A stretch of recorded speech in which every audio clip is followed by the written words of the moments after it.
पहलगाम की जो घटना है उसमें भी इतना आराम से वो यात्रियों को, पर्यटकों को उसके नाम धर्म पूछ-पूछ के गोली मार रहे थे। इतना विश्वास इनको था कि यहाँ न सैनिक, न अर्धसैनिक या पुलिस बल उनकी सहायता में नहीं आए।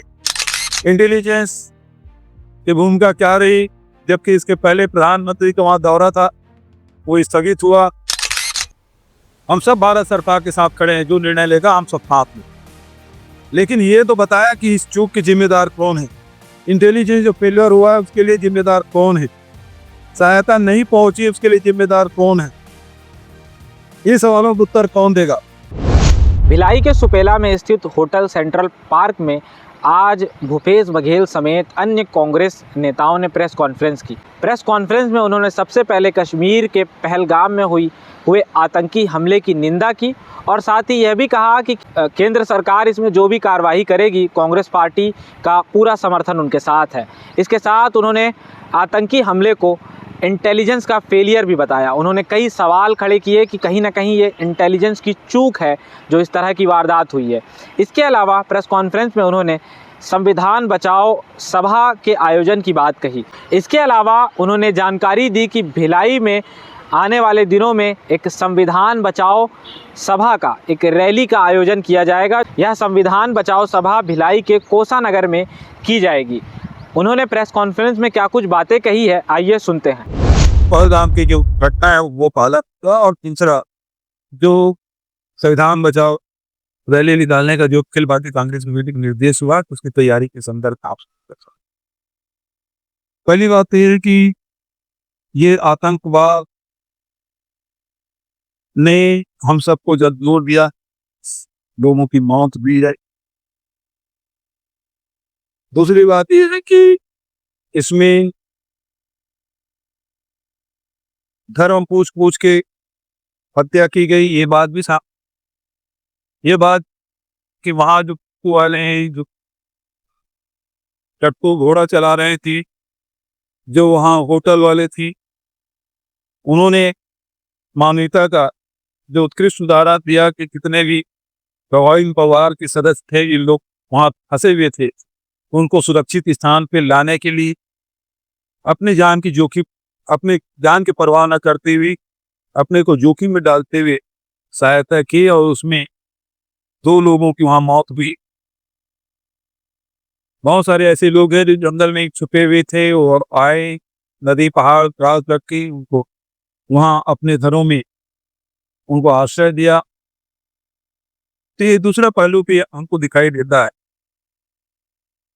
हम लोग जो कि छत्तीसगढ़ में है, नक्सलवाद से पीड़ित हम लोग हैं, बहुत सारे नस्ल तक की, जिसमें हम लोगों ने अनेक विजन परिचित को, अपने नेताओं को खोया है। हम लोग उस आतंकी या नक्सली हमले के बारे में हम लोग बहुत करीब से उसको अनुभव कर सकते हैं। ऐसे ही झीरम घाटी की घटना जो घटी थी और पहलगाम की जो घटना है, उसमें 2 समानताएं देखने को मिलता है। पहली समानता तो यह है कि दोनों जगह सुरक्षा व्यवस्था नहीं, न पहलगाम में सुरक्षा व्यवस्था, ना ही झीरम घाटी में कोई सुरक्षा व्यवस्था थी। वहां भी 28 लोगों की मौत हुई, यहाँ भी 28 लोगों की मौत हुई। लेकिन दूसरा समानता जो मैं आपसे कहना चाहता हूँ वो ये है कि झीरम घाटी में भी नाम पूछ के नक्सलियों ने मारा। इसमें नंद कुमार पटेल कौन है, दिनेश पटेल कौन है, मयंक शर्मा कौन है, बंटी कर्मा कौन है, ये सब पूछ के उनकी हत्याएं की। यहाँ भी धर्म पूछ के हत्याएं की। जबकि हम सब जानते हैं कि नक्सली या तो बम ब्लास्ट करते हैं, अंधाधुंध फायरिंग करते हैं और उसके बाद वहां से पलायन कर जाते।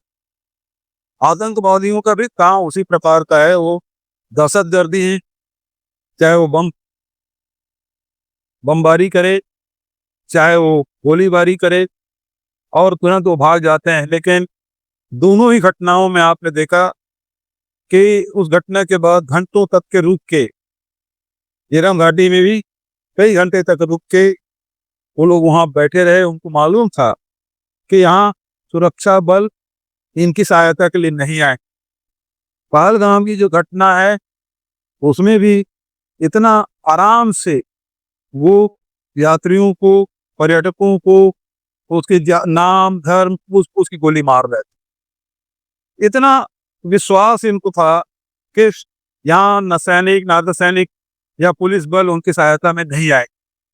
ये विश्वास कैसे आया, ये बड़ा प्रश्नवाचक चिन्ह। तो ये पहलगाम की जो घटना है वो जीरा घाटी की घटना को बिल्कुल याद ताजा कर दिया है। लेकिन जो घटनाएं घटी और जिस प्रकार से जो देश में रिएक्शन आ रहा है वो बेहद दुखद है। इसमें भी आपदा में अवसर ढूंढने का काम भारतीय जनता पार्टी के लोग कर रहे हैं। जबकि आप लोगों ने देखा कि परसों से ही, शाम से ही जितने भी राजनीतिक दल के नेता हैं सब लोगों ने इस घटना की कड़ी निंदा की। चाहे खड़गे, राहुल, प्रियंका, अखिलेश यादव, बनर्जी, जो तमाम जितने नेता हैं, जितने राष्ट्रीय मतलब क्षेत्रीय दल हो, राष्ट्रीय दल हो, सबने इसमें इस कड़ी में शोक व्यक्त किया और देश को एकजुट होकर सरकार को समर्थन देने की बात सबने कही। इस अवसर पे हम सब सरकार के साथ। लेकिन दुर्भाग्यजनक बात है कि भारतीय जनता पार्टी इस समय भी सोशल मीडिया में जिस प्रकार की बातें कही और जिस प्रकार से प्रचारित करने की कोशिश की, सभी मीडिया में धर्म पूछ पूछ कर हत्या की गई, धर्म पूछ पूछ जाति नहीं पूछा, धर्म पूछ कर। लेकिन वहीं किसी ने यह सवाल नहीं उठाया कि आखिर इतनी बड़ी चूक कैसे हो गई, सुरक्षा वहां क्यों नहीं था, इंटेलिजेंस की भूमिका क्या रही, जबकि इसके पहले प्रधानमंत्री का वहां दौरा था वो स्थगित हुआ। उसके पहले आपने देखा कि गृह मंत्री जी ने कश्मीर के मामले में समीक्षा बैठक की।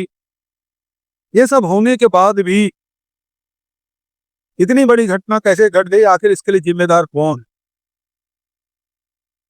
ये सरकार को जवाबदेही तय करना चाहिए। सवाल 28 जानों का है जो हमारे बीच नहीं रहे, वो परिवार उजड़ गए, उसको न्याय कब मिलेगा? आप चाहे और कोई कार्रवाई करें, लेकिन जवाबदारी तो आपको तय करनी पड़ेगी। आप कार्रवाई करेंगे, पूरे देश एक साथ है, सरकार, हम सब भारत सरकार के साथ खड़े हैं, जो निर्णय लेगा हम सब साथ में।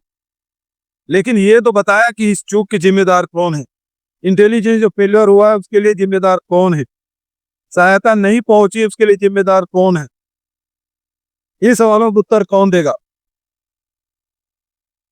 ये महत्वपूर्ण विषय है।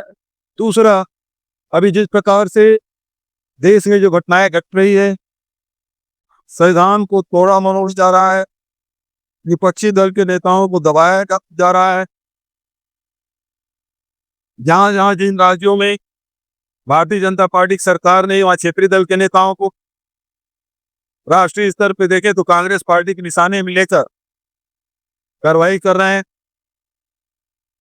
जब भी हमारा राष्ट्रीय अधिवेशन होता है के खिलाफ सक्रिय हो जाती है। रायपुर में राष्ट्रीय अधिवेशन हुआ, कांग्रेस के नेताओं के घर में ताबड़तोड़ ईडी के अधिकारी दबिश दिए ताकि वो कार्यक्रम फेल हो जाए। उस कार्रवाई के चलते लोगों को ध्यान बटे और उसमें कोई चर्चा ना हो। उसी प्रकार से अभी अहमदाबाद में जो राष्ट्रीय अधिवेशन हुआ खड़गे जी के नेतृत्व में, वहां भी राष्ट्रीय मुद्दों पर लेकर राष्ट्रीय और अंतर्राष्ट्रीय मुद्दे पर चर्चाएं हुई, रेजोल्यूशन पास किए गए। यहाँ मजदूरों को मनरेगा का काम बंद हो गया है, नौजवानों की भर्तियां बंद हो गई, जितने सार्वजनिक उपक्रम है उसमें भर्तियां बंद है, सरकारी विभागों में भर्तियां बंद है, महंगाई मनमानी बढ़ रहा है। अभी अभी रसोई गैस की कीमतें बढ़ी, बिजली के दर लगातार बढ़ रहे हैं, कटौतियां हो रही है, ट्रेन के किराए बढ़ रहे हैं। कोरोना के समय जो उस समय जो सीनियर सिटीजन को जो लाभ मिलता था उसको बेटा कर लिए थे, आज तक बिट रहा है।